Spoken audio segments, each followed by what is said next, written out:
Hello everyone, welcome on chemical academy YouTube channel. So guys यहाँ पर हम discuss करेंगे एचपीसीएल 2024 केमिकल इंजीनियरिंग का जो पेपर सीरीज हम बेसिकली डिस्कस कर रहे हैं। सो ये बेसिकली इस पेपर सीरीज का पार्ट 4 वीडियो है। मींस 2024 का जो पेपर हम डिस्कस कर रहे थे उसमें हमने टेक्निकल पोर्शन जो है फर्स्ट 3 पार्ट्स में हमने वो डिस्कस किया था। Now in this video basically we will discuss the non technical part. Means 2024 chemical engineering का जो पेपर है इसका नॉन टेक पोर्शन जो है, नॉन टेक्निकल पोर्शन हम यहाँ पर डिस्कस करेंगे बेसिकली। सो ये जो पार्ट है ये सभी ब्रांच के लिए कॉमन रहता है। मींस अगर आप किसी भी ब्रांच से बिलोंग करते हो अदर देन केमिकल इंजीनियरिंग और आपका एचपीसीएल बेसिकली ऑफिसर पोस्ट के अगर पेपर कंडक्ट कराता है तो आप भी इस वीडियो को बेसिकली देख सकते हो, बिकॉज नॉन टेक पोर्शन जो है वो कॉमन रहता है। सो मैं सजेस्ट करूंगा आप बेसिकली अगर आप केमिकल से भी बिलोंग करते हैं तो बाकी जितनी भी ब्रांचेस है उनका नॉन टेक्निकल पोर्शन जो है आपको कंप्लीट कवर करना ही करना है। सो डिटेल सॉल्यूशन ये सीरीज हम बेसिकली डिस्कस कर रहे हैं। सो पार्ट 4 हमारा इस सीरीज का है 2024 का, जिसमें हम बेसिकली जो नॉन टेक्निकल पोर्शन आप देख सकते हो पेपर में 50% पोर्शन जो है 85 क्वेश्चन आपके नॉन टेक्निकल पोर्शन से आते हैं और 85 क्वेश्चन जो है आपके टेक्निकल पोर्शन से आता है। तो इसका सॉल्यूशन हमने कंप्लीट कर लिया था। नाउ आज हम इस सेक्शन में बेसिकली डिस्कस करेंगे इस पार्ट में इंग्लिश लैंग्वेज मीन सेक्शन 1 जो है इंग्लिश लैंग्वेज, उसके क्वेश्चन हम कवर करेंगे जिसका 17 नंबर ऑफ क्वेश्चन आते हैं और क्वांटिटेटिव एप्टीट्यूड के जो 34 क्वेश्चन आते हैं ये भी हम ट्राई करेंगे कुछ पार्ट हम कवर कर पाए, जिससे कि नेक्स्ट पार्ट में हम remaining portion reasoning intellectual potential test जैसे बोलते हैं बेसिकली उसके और रिमेनिंग क्वांट एप्टीट्यूड के जो क्वेश्चन रहेंगे वो हम कवर कर लेंगे। सो आप सभी को पता है कि एचपीसीएल का जो पेपर ऑफिसर पोस्ट के लिए कंडक्ट होता है वो 2.5 आवर का बेसिकली एग्जाम होता है, जिसमें 170 क्वेश्चन आपको पूछे जाते हैं और 170 मार्क्स का ही बेसिकली पेपर रहता है। 1 मार्क्स इसमें बेसिकली हर एक करेक्ट क्वेश्चन के लिए रहता है और 0.25 मींस 1/4 जो है नेगेटिव मार्किंग होती है। ये पार्ट मैं हर बार डिस्कस करता हूं बिकॉज जैसा कि मैंने बोला है this is the non technical portion which is common for all other branch also. तो हो सकता है कि नॉन टेक्निकल पोर्शन जो है अदर ब्रांच के कैंडिडेट भी यहाँ पर देख रहे हो इस वीडियो को, तो इसके लिए हम यहाँ पर पेपर का जो पैटर्न है पेपर स्कीम जिसे हम बोलते हैं वो यहाँ पर आप देख सकते हो बेसिकली। नाउ इसके साथ ही देखिए अगर आप प्रिपेयर कर रहे हो एचपीसीएल 2025 पेपर के लिए तो आप यहाँ पर केमगेट एकेडमी की जो टेस्ट सीरीज है बेसिकली फॉर केमिकल इंजीनियरिंग वो आप एनरोल कर सकते हैं, जिसमें आपको टोटल 20 नंबर ऑफ टेस्ट मिलते हैं, जिसमें 5 एप्टीट्यूड के सेपरेट टेस्ट आपको मिलते हैं, 15 फुल लेंथ टेस्ट आपको मिलते हैं। इसके साथ ही आप देखोगे एचपीसीएल का 2022 2023 और 24 केमिकल इंजीनियरिंग का जो पेपर है वो आपको यहाँ पर विद डिटेल सॉल्यूशन और in the form of test basically मिल जाता है। ठीक है, देन इसके बाद एचआरआरएल का भी 2024 एंड 25 का पेपर आपको मिल जाता है, जिसका पैटर्न मोस्टली सेम रहता है यहाँ पर एचपीसीएल के पैटर्न के साथ। तो यहाँ पर आपके पास इतने तो आप देख सकते हो कि पीवाईक्यूज पेपर हो गए, उसके अलावा यहाँ पर full length test then individual test, और इन फुल लेंथ टेस्ट और इंडिविजुअल टेस्ट में आप देखोगे जो नॉन टेक्निकल पोर्शन है वो आपका जो है कंप्लीट पीवाईक्यूज आपको मिल जाते हैं उसमें। मतलब जितने भी ब्रांचेस के एचपीसीएल के पीवाईक्यूज है वो हमने कवर किए हुए हैं, तो अलग से इन शॉर्ट आपको पीवाईक्यूज करने की भी नीड नहीं रहती है बिकॉज वो टेस्ट में ही आपके पास प्रैक्टिस हो जा रही है। वो ज्यादा बेनिफिशियल रहता है कि आप वहां पर एज ए टेस्ट उसको फर्स्ट टाइम अटेम्प्ट कर रहे हो, देन उसके बाद जितना रिवाइज करना आप कर सकते हो, है ना। और सेम एग्जाम का जैसा इंटरफेस रहता है वैसे ही सेक्शन वाइज आपको सेक्शन 1 2 3 4 करके मिलते हैं, है ना। जिस सेक्शन में जितने क्वेश्चन लाइक सेक्शन 1 में 17 देन एप्टीट्यूड में 34 रीजनिंग में 34 देन टेक्निकल में 85, तो इसी फॉर्मेट में आपको मिलते हैं सेम विद नेगेटिव मार्किंग। और आपको मैं बता दूं कि एग्जाम में आपको कैलकुलेटर नहीं मिलता है, किसी भी टाइप का कैलकुलेटर जो है आपको बेसिकली नहीं मिलता है। ठीक है, ओके। सो ये चीज आपको बेसिकली ध्यान रखना है। चलो नॉन टेक में तो मतलब इंग्लिश में तो आपको वैसे भी नीड नहीं रहती है, रीजनिंग में भी इतना जरूरत नहीं पड़ती है, हाँ बट क्वांट एप्टीट्यूड में आपको थोड़ा सा कुछ क्वेश्चन में लगेगा कि हाँ यार रीजनिंग मतलब यहाँ पर बेसिकली कैलकुलेटर की नीड है, बट बड़ा ही बेसिक होता है तो आपको वो खुद से ही मतलब करना है कैलकुलेशन। सो ये टेस्ट सीरीज अगर आप एनरोल आपको करना चाहिए, मैं आपको रिकमेंड करूंगा ये टेस्ट सीरीज। तो आप इसका जो लिंक है आपको वीडियो के डिस्क्रिप्शन में मिल जाएगा, वहां पर जाकर आप एनरोल कर सकते हो। नाउ अब हम स्टार्ट करते हैं first section 2024 chemical engineering paper का नॉन टेक्निकल का, जो कि हमारा है English language means general English basically, जिससे आपको टोटल 17 नंबर ऑफ क्वेश्चंस पूछे जाते हैं। तो ये हम यहाँ पर डिस्कस करेंगे। सो देखिए पहला टॉपिक कौन सा है, यहाँ पर इनकरेक्ट वर्ड पे ये क्वेश्चन बेसिकली पूछा है कि 4 ऑप्शन आपको दिए हुए हैं which like select the incorrect spelled word. ठीक है, तो आप देखिए ऑप्शन पढ़िए, पहला ऑप्शन है रेफरेंस। ओके, मैं यहाँ पर इसका कलर बेसिकली चेंज कर लेता हूँ जिससे कि आपको प्रॉब्लम ना हो। ठीक है, तो हम यहाँ पर बेसिकली स्टार्ट करते हैं पर्पल कलर के साथ, आई होप विजिबल रहे ये कलर। ठीक है, तो आप देख सकते हो ऑप्शन 1 है रेफरेंस। ठीक है, ये करेक्ट स्पेलिंग है, बहुत ही कॉमन स्पेलिंग है जो हम यूज करते हैं किसी भी चीज का रेफरेंस देने के लिए, मतलब है ना, लाइक आप कोई एक टॉपिक पढ़ रहे हो, ये टॉपिक में इनकरेक्ट स्पेल वर्ड वाला टॉपिक का आप किसी में अगर आपको रिकमेंड करूं कि आप इस बुक से पढ़ सकते हो, तो मैंने एक आपको रेफरेंस दिया है ना, तो वो होता है बेसिकली बिल्कुल करेक्ट वर्ड है ना। उसके बाद देखिए लाइसेंसिंग, लाइसेंसिंग में बेसिकली ये जेड नहीं आता, यहाँ पर एस आएगा तब ये करेक्ट स्पेलिंग बनती है। यहाँ पर इन्होंने इनकरेक्ट स्पेलिंग पूछी है, तो ऑप्शन बी जो है आपका यहाँ पर आंसर हो जाएगा। बिकॉज लाइसेंस, लाइसेंस बहुत ही कॉमन वर्ड है, लाइक आपको अगर ड्राइव मतलब गाड़ी चलाना है, बेसिकली आपको ड्राइव करना है, तो आपको बेसिकली ड्राइविंग लाइसेंस की रिक्वायरमेंट होती है ना, that is licence is like you got permission for something, है ना, दैट इज बेसिकली लाइसेंसिंग ना। उसके बाद अकेजन, अकेजन मींस कोई भी एक इवेंट आपके लिए स्पेशल इवेंट, लाइक आपका जन्मदिन है किसी डेट को, तो that is basically your birth occasion, है ना। तो इस तरीके से अकेजन का मीनिंग, और ये बिल्कुल करेक्ट स्पेलिंग है। देन प्रेजुडिस का मतलब देखिए आप यहाँ पर देख सकते हो, इसका मतलब क्या होता है, strong unreasonable feeling of not liking, like आप किसी को लाइक नहीं कर रहे हो या किसी को ट्रस्ट नहीं कर रहे हो, है ना, लाइक नॉट ट्रस्टिंग समबडी और समथिंग, तो दैट इज बेसिकली प्रेजुडिस, है ना। तो ये मीनिंग हो गया। समटाइम क्या, अगर आपको स्पेलिंग पता भी नहीं है, मतलब किसी एक चीज का लाइक एक वर्ड का मीनिंग भी नहीं पता है, तो आपको ये पता है लाइसेंस वर्ड का तो मुझे पता है स्पेलिंग, सो उसमें तो एस जेड नहीं आता, ऐसा आता है, तो आप उस बेसिस पे आप आंसर जो है करेक्ट कर सकते हो। तो समटाइम आपका ऐसा देखने को मिलता है इंग्लिश लैंग्वेज के क्वेश्चंस में कि एक पर्टिकुलर वर्ड का आपको मीनिंग नहीं आ रहा, देन आप 50-50% चांस लेके, और अगर कोई ऑप्शन जो आपको लग रहा है कि हाँ यार यही आंसर है, तो यहाँ ये एमसीक्यू क्वेश्चन है ना, इसमें कोई एक ही ऑप्शन करेक्ट होने वाला है ना, only one option, only one option will be correct. तो आप इजीली, अगर आपको श्योर हो कि यार ये वर्ड करेक्ट मतलब आंसर है इस क्वेश्चन का, तो आप उसको टिक कर दो, अगर एक ऑप्शन का नहीं भी आइडिया आपको तो भी, है ना।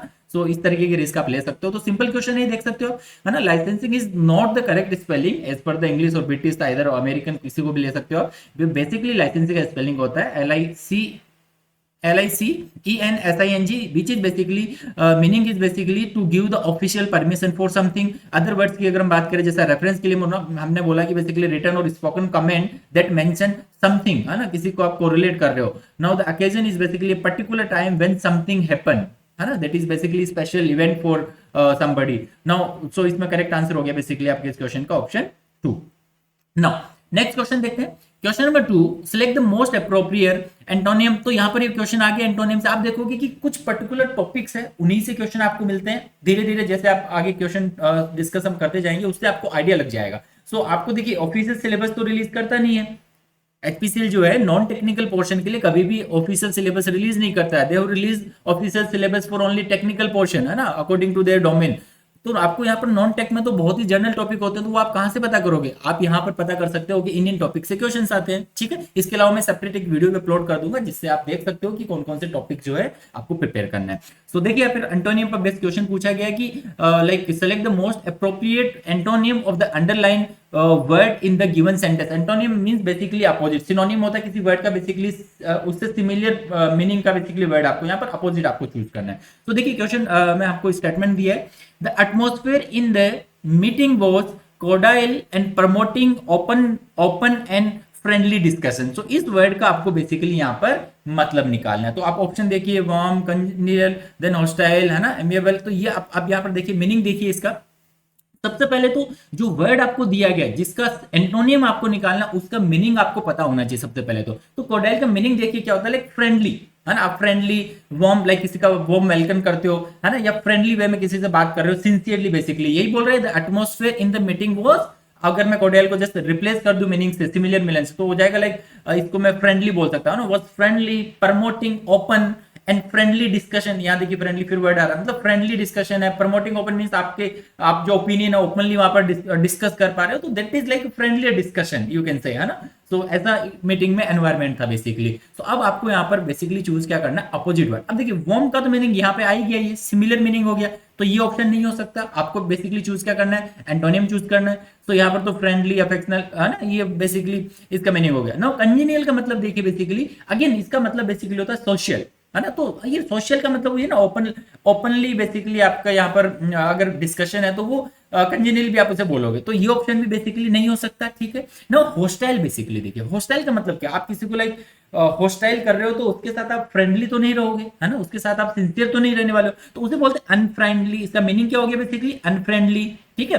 तो ये यहाँ पर जो है बिल्कुल एक आंसर जो आपका पॉसिबल है। एक बार फोर्थ ऑप्शन देखिए, अगर उसको आपको उसका मीनिंग नहीं पता है एनेबल, जिसका मीनिंग देख सकते हो आप यहाँ पर गुड नेचर्ड या फ्रेंडली होता है। इन केस अगर पता है देन वेल एंड गुड, नहीं पता है तो आप होस्टाइल, अगर आप इंश्योर हो कि हाँ यार hostile is basically something different meaning, है ना, opposite meaning basically hostile. So that meaning is hostile, hostile का मीनिंग जो यहाँ पर अनफ्रेंडली होता है। So the correct answer, correct option is option third basically hostile, ठीक है। सो इसका आंसर हो गया basically hostile.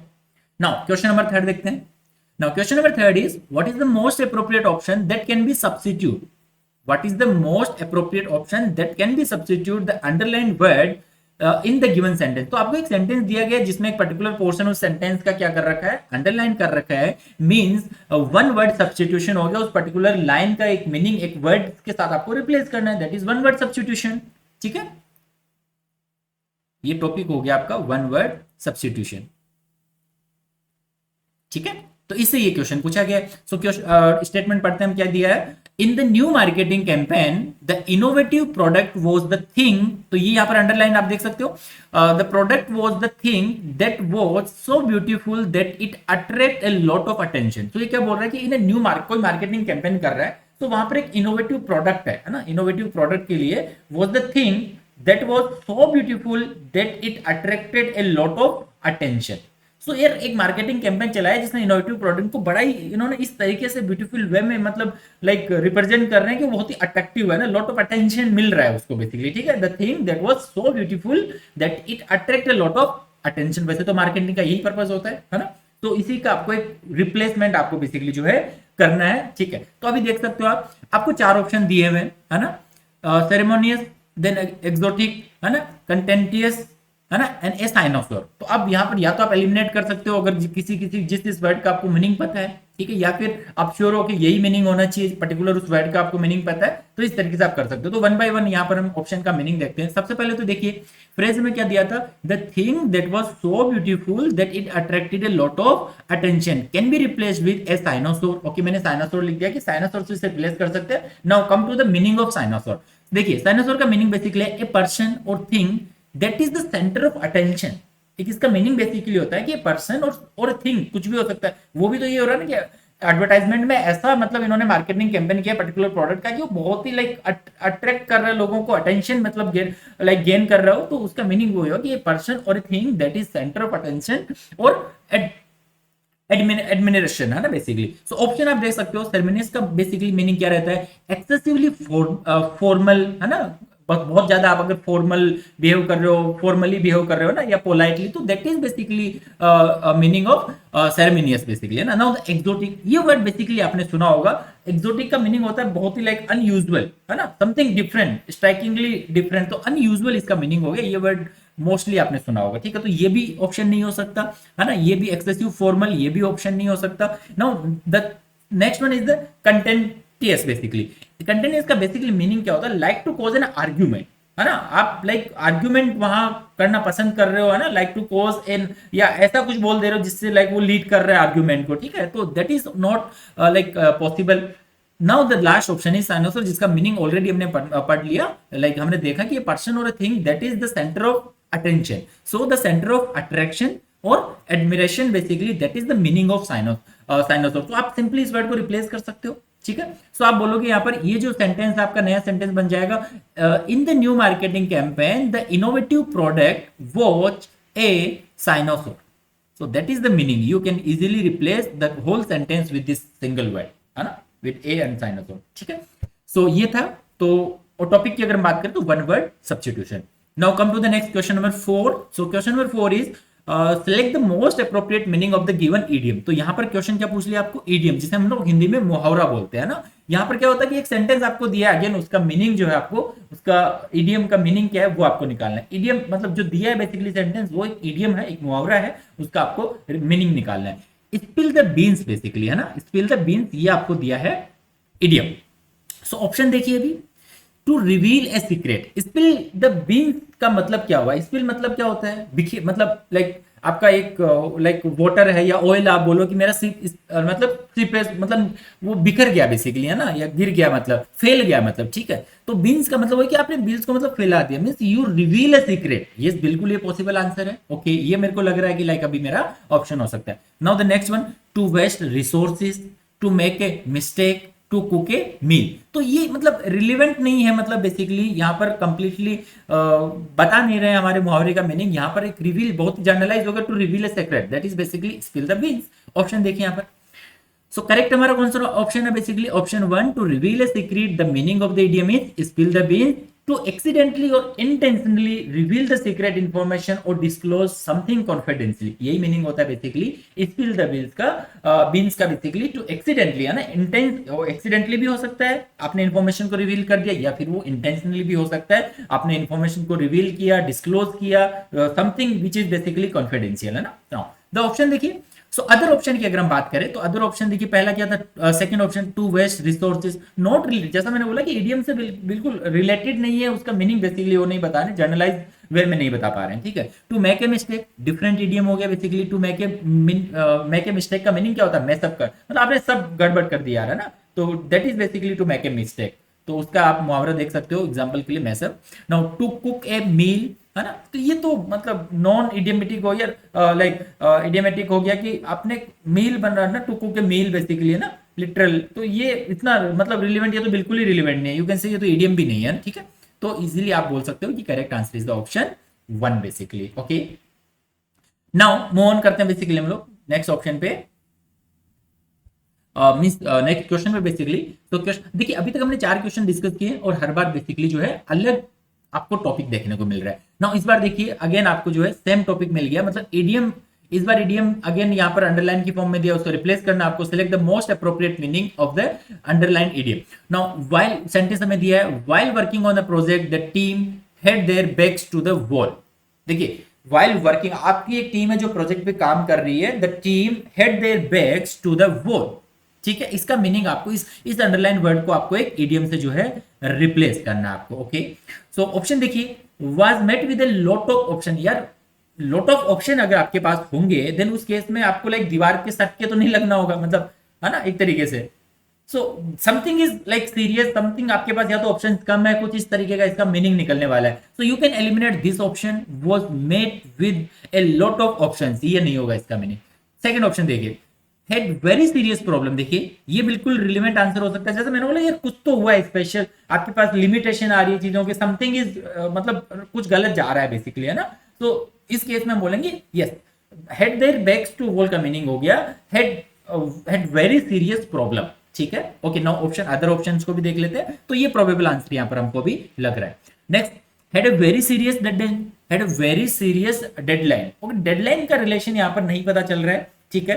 Now was cut off from the society, ये तो बिल्कुल इररिलेवेंट ही हो गया, cut off from the society. Now option एक बार डिटेल में देख लेते हैं। सो करेक्ट आंसर देखिए हमारा है option 2, had very serious problem. The idiom जो हमें गिवन था, had their backs to the walls का मीनिंग होता है to be in a difficult और अ डेस्परेट सिचुएशन, है ना, वेयर लाइक आपके लिए डिसीजन लेना थोड़ा टफ हो रहा है, समथिंग डेस्परेट सिचुएशन वहां क्रिएट हो गया है, ऑप्शन विद फ्यू और नो ऑप्शन लेफ्ट। देखिए फ्यू मतलब कुछ ऑप्शन आपके पास बचे होंगे या फिर कोई भी ऑप्शन आपके नहीं पास बचा है, that is basically head their backs to the wall, इसका मीनिंग वाइज इडियम का बेसिकली। तो अदर ऑप्शन देखिए, अभी पहला ऑप्शन जो हमें गिवन था ये तो करेक्ट आंसर हो गया, second option. Now the first option is was met with a lot of option, यार यहां तो फ्यू ऑप्शंस की हम बात कर रहे हैं, तो ये तो इनकरेक्ट हो गया, not the same, opposite, you can say it is opposite basically. Had very serious problem, closest है बेसिकली, जैसा मैंने बोला नहीं, this one is the possible answer, तो ठीक है। इस केस में जब आपको लगता है कि यार ये पॉसिबल आंसर हो सकता है बट अदर भी कोई ठीक हो सकता है मेरा answer, then in that case you have to like read other option also, उनको भी आपको देखना उनका क्या मीनिंग है, हो सकता है आप उनको एलिमिनेट कर पाओ, then you can choose the correct answer. So the third option is had a very serious deadline. अब वही मैंने बोला ना कि डेडलाइन से मतलब पता नहीं चल रहा है यहाँ पर इस सेंटेंस से, सो that is basically yes unrelated to the idiom intent, है ना, idiom का जो इंटेंट बताना चाह रहा है वो नहीं पता चल रहा है, so that is also incorrect option. The last and fourth option is was cut off from the society, यार ये तो टोटली डिफरेंट मीनिंग हो गया, इसको तो आप मतलब धड़ल्ले से हटा ही सकते हो ऑप्शन में से कि यार ये तो होगा ही नहीं कभी भी, ठीक है। तो इस तरीके से you can choose the correct answer, had very serious problem, in that case the final sentence, है ना, by using the idiom will be while working on the project the team had very serious problem. Okay, so ये again idiom से ही question आपको मिल गया, देख सकते हो पीछे वाला क्वेश्चन भी इडियम पर था, ठीक है, उसमें इडियम दिया हुआ था, यहाँ पर अंडरलाइन फॉर्म में इडियम दे दिया सेंटेंस बना के, ठीक है। Now the next question, question number 6। So question number 6 में देखिए एक पैराग्राफ दिया हुआ है जिसमें A B C D 4 options दिए हुए हैं, that means you have to arrange all the 4 sentence in a systematic way, in a meaningful paragraph, है ना, आपका ऐसे मीनिंगफुल वे में आपको ऑर्डर में सेट करना है जिससे कि जो आपका फाइनल पैराग्राफ बने उसका एक मीनिंग हो बेसिकली, ठीक है। So the sentence of a paragraph are given below in a jumble, ठीक है। सो ये बेसिकली आपका टॉपिक जो हो गया कि आपको जो है जंबल ऑर्डर में बेसिकली पैराग्राफ दिए हुए हैं, उनको आपको जो है अरेंज करना है प्रॉपर वे में। So arrange the sentence in the correct order to form a meaningful and coherent paragraph, ठीक है। सो ऑप्शन, अब इसमें ऑप्शन पढ़ना पड़ेगा आपको one by one. Now the option one, it is expected the installation described by Mr. Farman as a thrilling, wild, exciting, colorful piece of art will be seen by about 2.1 million people who go past the wall each year. Okay, पहला ये हो गया, it is expected to the installation है ना, described by like Mr. Farman. So ये चीज बोल रहा है बेसिकली है ना, thrilling, wild, excited, colorful piece of the art will be seen by this much people who go past the wall each year, ठीक है। Now the second option is it is the next to the actual bridge over the river Thames and I was really inspired by the history of the site, he said. Okay, it is next to the actual, ये इसके सामने है करके और आप inspired हूँ उसकी history of the site से बेसिकली, ठीक है। Now the 57 metre which is basically 187 feet artwork outside London Bridge Station has been completed। ये बोल रहा है कि इतना आर्टवर्क जो है वो लंदन ब्रिज स्टेशन के outside the bridge station has been completed, ठीक है। Now the next one is the a new mosaic near London Bridge made from this much small glass pieces placed by hand celebrate the diversity of the local areas, its designer says. A new mosaic near and this much small glass pieces, मतलब 250,000 small pieces placed by and celebrate the diversity, ठीक है। तो अब देखिए इसका meaning हमको one by one आपको पहले तो स्टार्ट करना है कि ठीक है मेरा सेंटेंस जो है किससे स्टार्ट हो रहा है वो आपको चूज करना पड़ेगा बेसिकली, है ना, ठीक है। तो देखिए अब यहाँ पर जब चार ऑप्शंस को आप देखते हो तो पहला लास्ट ऑप्शन क्या कर रहा है basically, A new mosaic near the London bridge, इतने चीजों से वो बना है, celebrate the diversity of the local area, it's designer से ऐसा बोल रहा है। तो पहला लास्ट जो ऑप्शन है option D, that is basically क्या कर रहा है, वो इंट्रोड्यूस कर रहा है जो मोसैक का एक प्रॉपर्टीज है, उसका क्या सिग्निफिकेंस है कि वो इतने number of small glass pieces से बना है, like pieces placed in by hand and celebrate the, उसका पर्पस भी हो गया कि celebrate the diversity of local areas, ठीक है। तो ये इसको ये इंट्रोड्यूस कर रहा है, that one is correct. Option C पे आइए देखिए आप, इसके बाद इसने क्या बोला, it provide the specific detail about that art work, जो mosaic near the London Bridge basically बना है उसकी अभी ने थोड़ी और डिटेलिंग पे गया, ठीक है। दैट डिटेलिंग इज बेसिकली कि 57 मीटर आर्टवर्क है जो कि आउटसाइड लंदन ब्रिज बेसिकली है, ठीक है, ओके। तो दैट ये क्या कर रहा है, उसकी मोर स्पेसिफिक डिटेल प्रोवाइड कर रहा है, जैसे मैंने बोला सिग्निफिकेंस एंड इंट्रोड्यूस कर रहा है, now the more specific detail जो है हमें ये प्रोवाइड कर रहा है। नाउ इसके बाद देखिए, इसके बाद बेसिकली आपको आना है नेक्स्ट ऑप्शन ए और बी में अगर हम देखें तो it is expected the installation and it is the next year it's the next to the actual bridge over the river, I was really inspired, ठीक है। सो ऑप्शन ए जो है वो क्या कर रहा है, डिस्क्राइब कर रहा है एक्सपेक्टेड इंपैक्ट, है ना, इट इज एक्सपेक्टेड, ये देखिए ना एक्सपेक्टेड इंपैक्ट हुआ, इट इज एक्सपेक्टेड ऐसा है कि the installation describe by this man, है ना, exciting colourful piece of art will seen by the 2.1 million people who go pass the wall each year. तो इतने लोगों का उसका एक्सपेक्टेड है, एक्सपेक्टेशन है कि वो जो लोग हैं वो इसको देखेंगे, क्रॉस करेंगे, जब भी उस बियर लाइक ब्रिज को, जो बियर ब्रिज के पास में तो ये स्ट्रक्चर बना है ना, वो इसको देखेंगे बेसिकली, ना, million people who go pass the wall each year, ठीक है। So what basically option third is doing, option sorry third means option A की हम यहाँ पर बात कर रहे हैं, डिस्क्राइबिंग इज एक्सपेक्टेड इंपैक्ट क्या होने वाला है। Now the last means option B, is next to the actual bridge over the river, I was really inspired by the history of this site. No ये क्या कर रहा है, डिजाइनर का जो इंस्पिरेशन है बेसिकली फॉर द पीस वो उसको डिनोट कर रहा है, ठीक है। तो जब आप इसको इसी ऑर्डर में लगाते हो D C A B, then आप देखिए बड़ा ही लॉजिकल आपको पैराग्राफ मिलता है। इसको एक बार हम पूरा पढ़ लेते हैं।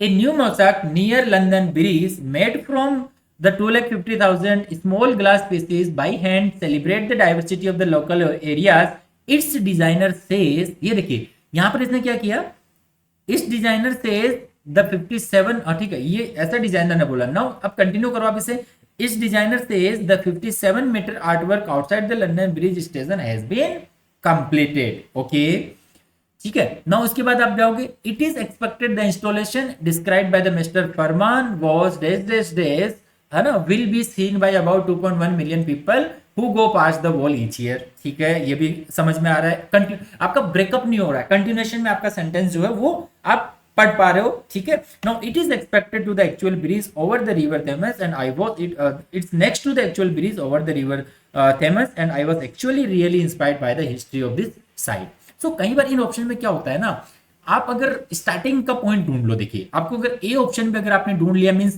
Like from where my paragraph will start, ठीक है, कहां से वो स्टार्ट होगा, अगर वो आपने ढूंढ लिया, कई बार तो 2 ऑप्शन एलिमिनेट हो जाते हैं, यहाँ पे तो आप देख रहे हो 3 ऑप्शन एलिमिनेट हो जा रहे हैं। सो आपने जैसे ही देखा कि मेरा डी से पैराग्राफ स्टार्ट होगा, बिकॉज यहाँ ही इंट्रोडक्शन पार्ट यहाँ पे आ रहा है, ठीक है, इंट्रोडक्शन पार्ट आ रहा है, तो मैं सेंटेंस को यहाँ से स्टार्ट करूंगा, that is my option B is correct. जैसे ही आपको ये आपने इंट्रोडक्शन वाला स्टेटमेंट चूज कर लिया, दैट मींस यहाँ तो आपको बहुत ज्यादा सोचना नहीं पड़ा, 2 ऑप्शन वाला केस भी नहीं है, उसके बाद सेम ऑर्डर में डीसीएबी में आप लगाओ और पैराग्राफ को पढ़ के देखो कि क्या सारी चीजें फुलफिल हो रही है, क्या एक मीनिंगफुल पैराग्राफ आपका बन रहा है क्या, ठीक है। सो ये था हमारा question 6। Now the next question is question number 7, select the most appropriate option to fill in the blank. तो ये क्या हो गया, फिल इन द ब्लैंक वाला ऑप्शन हो गया बेसिकली आपका, है ना, फिल इन द ब्लैंक जो है जिस पे बेस के हमें क्वेश्चन पूछा गया है। सो स्टेटमेंट हमें दिया है the professors lectures are always fill in the blank than those of his colleague. मतलब ये क्या बोल रहा है कि एक पर्टिकुलर प्रोफेसर मान के चलिए, आपके लाइक आपको कॉलेज में आपके 5 प्रोफेसर है ना, तो एक पर्टिकुलर प्रोफेसर के लिए आप बोल रहे हो कि the professor this particular professor का जो लेक्चर्स है are always than those of his colleagues basically, ठीक है। मतलब अब अपने क्या हो रहा है कि उसके जो कलीग है, मतलब बाकी प्रोफेसर हैं, उससे आप क्या कर रहे हो, कंपेयर कर रहे हो अपने इस पर्टिकुलर प्रोफेसर को। देखिए क्या ऑप्शन हो सकता है, पहला ऑप्शन फिल करके देखिए इसमें, more engaging, the professors lectures are always more engaging than those of his colleagues. बिल्कुल यहाँ पर ये करेक्ट आंसर लग रहा है, मीनिंगफुल, ये आपका सेंटेंस बन जा रहा है इसके साथ, ठीक है, ये ऑप्शन बिल्कुल आपका करेक्ट हो सकता है। Now the other option is are always engaging, ठीक है, ऑलवेज इंगेजिंग, आपको क्या करना है, आप कंपैरिजन की बात कर रहे हो, ठीक है, इंगेजिंग तो हो सकता है उनके भी इंगेजिंग हो, आप कंपेयर कैसे करोगे इसे, कुछ वर्ड आप यूज करोगे ना, सो that is basically my more engaging. तो ये ऑप्शन से ज्यादा सुटेबल मेरा मोर इंगेजिंग वाला वर्ड रहेगा, ऑप्शन रहेगा। Now the next option is the most engaging. यार द मोस्ट तो मतलब आपने बना दिया उसको दुनिया का बेस्ट प्रोफेसर आपने बना दिया, अब तो यही मोस्ट है, मतलब है ना, द मोस्ट आपने कर दिया बेसिकली, ठीक है। सो ठीक है, तो ये चीज बेसिकली आपने सुपरलेटिव फॉर्म में आप नहीं जा सकते ना, व्हेन कंपेयरिंग कुछ प्रोफेसर्स को आप कंपेयर करोगे ना, वहां पे कलीग उसके कितने होंगे, 5 10 15, है ना, आप उसको मतलब एन नंबर ऑफ प्रोफेसर से कंपेयर नहीं कर रहे हो, so this is also not possible. Now the last option is most engaging, ठीक है, सॉरी ये हाँ ठीक है, ये मोस्ट है और ये हमारा बेसिक था मोर engaging. So the more engaging is better option than the most engaging, ठीक है। So the correct answer is option 1। यहाँ पर आप डिटेल में देख सकते हो कि ऑप्शन ए हमारा करेक्ट है, which is basically more engaging। तो आपका नया कंप्लीट सेंटेंस क्या बन जाएगा, the sentence is ओके, पहले उसका इंटेंशन क्या है, the sentence is comparing the professor's lectures with those of his colleague in such comparative context, है ना। So basically comparatively फॉर्म यहाँ पर हमने लिया कि more engaging, है ना, that is my correct answer। so we use the comparative form of the adjective। तो comparative form की अगर हम बात करें तो यहाँ पर आप देख सकते हो कंपेरेटिव, इसका engaging आपका फॉर्म है, engaging का कंपेरेटिव फॉर्म क्या हो जाएगा, more engaging। तो आप अदर ऑप्शन देखते हो engaging, है ना, सिंपल एडजेक्टिव था बेसिकली वो, ठीक है, कंपेरेटिव फॉर्म नहीं था। द मोस्ट इंगेजिंग तो मैंने जैसा कि बोला सुपरलेटिव हो गया, है ना, यूज्ड व्हेन कंपेयरिंग ऑल, ब्रह्मांड के सारे प्रोफेसर से, धरती के सारे प्रोफेसर से अगर कंपेयर करोगे तब आप सोच सकते हो मोस्ट इंगेजिंग लगाने का। The most than again the most था, अभी मोस्ट इंगेजिंग, है ना। Incorrect article also superlative basically, है ना, बट इनकरेक्ट आर्टिकल यूजेज, ठीक है। So the final answer is option 1। तो इस तरीके से आप एलिमिनेट करते करते आंसर कर सकते हो, है ना, ठीक है। सो द नेक्स्ट क्वेश्चन, तो आप देख सकते हो 7 क्वेश्चन हमने डिस्कस कर लिए। नाउ क्वेश्चन नंबर 8 जो है, आप देखो कि सिर्फ 8 ही नहीं है, यहां से आप जाओगे तो कंटिन्यूअसली जो आपके क्वेश्चन है वो इसी पैराग्राफ पे डिपेंडेंट क्वेश्चन आपको देखने को मिलेंगे बेसिकली, ठीक है। सो क्वेश्चन नंबर 8 पढ़ते हैं। इसमें क्या है कि कंप्रेंशन मींस की एक पैराग्राफ आपको दिया है, read the following given option, read the given passage and the answer the questions that follows, ठीक है। तो पहले तो पैराग्राफ दिया है बड़ा सा, इस टाइप के क्वेश्चंस को आपको जल्दी से पढ़ना है, बिकॉज बहुत ज्यादा टाइम आपको मिलता नहीं है इस पेपर में। 150 आपको मिनट मिलते हैं, 150 मिनट में आप देखोगे कि अगर आप ओवरऑल में बात करो तो 170 क्वेश्चंस आपको सोल्व करने हैं, ठीक है। तो आप देखिए 1 मिनट भी आपको एक क्वेश्चन के लिए नहीं मिल रहा है, 60 मिनट नहीं है आपके पास, हार्डली आपके पास 50 मिनट 50 सेकेंड्स का आप टाइम लेके चलो बेसिकली, ठीक है। इतना ही टाइम आपको एक क्वेश्चन के लिए, अगर एवरेज सारे क्वेश्चन आप अटेम्प्ट करते हो तो आपको बेसिकली यहाँ पर मिलता है, ठीक है। 150 डिवाइडेड बाय अगर 170 आप करते हो तो आपको लाइक 88% आपको मिलता है ना। तो 60 सेकंड का 88% वही आपका 50 के आसपास ही आएगा, फिर 52 53 के आसपास, है ना। So that means you can consider you have only 50 second for a single question, ठीक है, अगर आप सारे क्वेश्चन अटेम्प्ट करो तो। बट जनरली ऐसा नहीं होता है, ठीक है। 50 सेकेंड अज्यूम करके चलो आपको एक क्वेश्चन के लिए मिल रहा है। 50 सेकेंड में तो आप इस पैराग्राफ को रीड भी नहीं कर पाओगे। होता क्या है कि कई क्वेश्चन में आप 10 सेकेंड में भी आंसर कर दोगे, कुछ क्वेश्चन आप हो सकता है अटेम्प्ट भी ना करो, है ना, बिकॉज एक्यूरेसी भी आपको रखनी है। ऐसा तो नहीं है पर जल्दी जल्दी में बस 50 सेकेंड होते ही नेक्स्ट मूव ऑन कर जाना, ऐसा भी नहीं होता है। बट यस, अगर कोई क्वेश्चन में आपका बहुत ज्यादा टाइम जा रहा है, लाइक आपने 5 मिनट लगा दिया, है ना, 5 मिनट के ऊपर तो किसी भी हालत में कोई भी क्वेश्चन हो आपको नहीं देखना है। 2 से 3 मिनट जा सकता है मैक्स के क्वेश्चन पे, है ना। अगर लास्ट में टाइम बच गया, that is the different scenario कि अब मैं क्वेश्चन पे 5 मिनट लग रही है, जितना टाइम है पूरा एक क्वेश्चन पे क्यों ना लगा दो, that is the different scenario. But yes, I will recommend you कि 2 से 3 मिनट से ज्यादा किसी क्वेश्चन को नहीं देना है, वो भी किसी किसी को ही देना है, बाकी को तो विद इन 1 मिनट आपका क्वेश्चन हो जाना चाहिए, ठीक है। नाउ तो देखिए ऑप्शन पैराग्राफ हमें दिया है, the UK is one of the world richest country, ठीक है, but people are finding its increasingly difficult to pay energy bill. ये बोल रहा है कि UK is one of the richest country, but वहां पर पीपलों को, जो लोगों को है, डिफिकल्टी हो रहा है एनर्जी बिल पे करने में। Electricity and gas bill could rise fourfold by the winter, ठीक है, बहुत ज्यादा बढ़ जा रहे हैं। Then even people on good salaries are feeling the pinch of, अच्छी सैलरी वाले लोगों को भी ऐसा फील हो रहा है। Lower paid worker and those who have retired में soon be faced with a stark choice of heating or eating, ठीक है। Then local government have devised a makeshift solution. They are converting communal areas like libraries into space where people can go to sit warm for free, ठीक है। Local government वहां पर ऐसे like arrangements कर रही है, बिकॉज मतलब winter में बेसिकली हम ये बात कर रहे हैं, विंटर में बहुत ज्यादा ठंड रहती है, तो हीटिंग के लिए इलेक्ट्रिसिटी की रिक्वायरमेंट रहती है। वहां से कंपेयर कर रहे हैं कि लाइब्रेरीज वगैरह के कॉमन ऑप्शंस बना रहे हैं जहां पर पीपल कैन सिट, और वो मतलब आपका उस केस में क्या होगा कि अलग से एनर्जी बिल नहीं लगेगा, ठीक है, लाइट का बिल। तो these are called the heat bank. एक तरीके से उस लाइब्रेरी को आपने क्या किया, हीट बैंक बना दिया, ठीक है। Money saving expert Martin Lewis said he is basically dumbfounded by the idea of the warm bank, है ना। said idea of the warm bank in a supposedly wealthy country, ठीक है। the UK already has 100 of food bank for those who struggle to afford, ऐसा हो रहा है, मतलब food के लिए यूके में फूड लाइक आप बोल सकते हो कि फूड बैंक का ऑप्शन चल रहा है। सिमिलर पैटर्न में इन्होंने यहाँ पर हीट बैंक का ऑप्शन यहाँ पर स्टार्ट किया, है ना। Britain are already taking drastic measure to avoid skyrocketing energy cost, ठीक है। One woman has disconnected her refrigerator and is storing perishable goods in cold water basically, ठीक है। मतलब ये क्यों क्यों हो रहा है सारी चीजें इलेक्ट्रिसिटी सेव करने के लिए, बिकॉज बिल्स बहुत ज्यादा पड़ रहा है। तो a man has turned off his electric kettle and is drinking water instead of hot coffee, okay, ऐसा कर रहे हैं लोग, मतलब compromises, like people started the compromise करना, है ना, चीजों के साथ में। Now the last winter, an older lady used her free bus pass to sit on a warm bus all day instead of sitting at home in, because अब बस चल रही है वहां पर, तो बस में क्या हो रहा है कि बिकॉज हीटर तो ऑन ही रहेगा वहां, इतना विंटर का मौसम है उस केस में, तो वो अपने फ्री पास उसने मतलब ले रखा है, उसको यूटिलाइज कर रही है कि मेरा इलेक्ट्रिसिटी का बिल ना आए घर पे, इस वजह से वो सारे दिन उसी बस में बैठ के घूम रही है। Many people are furious with the government and the fossil fuel companies. Giant oil companies are making record profit and the government is reluctant to implement a one-off windfall tax, है ना, implement a one-off windfall tax type कुछ उस पर implement कर सकती है। giant oil companies है जो बहुत ज्यादा profit वगैरह कमा रही है। The UK National Energy Action Group said that each year around like 11,000 400 deaths are caused by the cold weather. ये डाटा यहाँ पर UK National Energy Action Group से बेसिकली मिल रहा है ना, कि एवरी ईयर इतने लोगों की डेथ हो जा रही है because of this issue. They predict this figure will rise further this year. अगर विंटर उनको एक्सपेक्टेशन होगा कि विंटर और ज्यादा हो रही है, ठीक है। This all is only paragraph, आप इसको एक्चुअली में रिलेट नहीं करना आपको, ठीक है।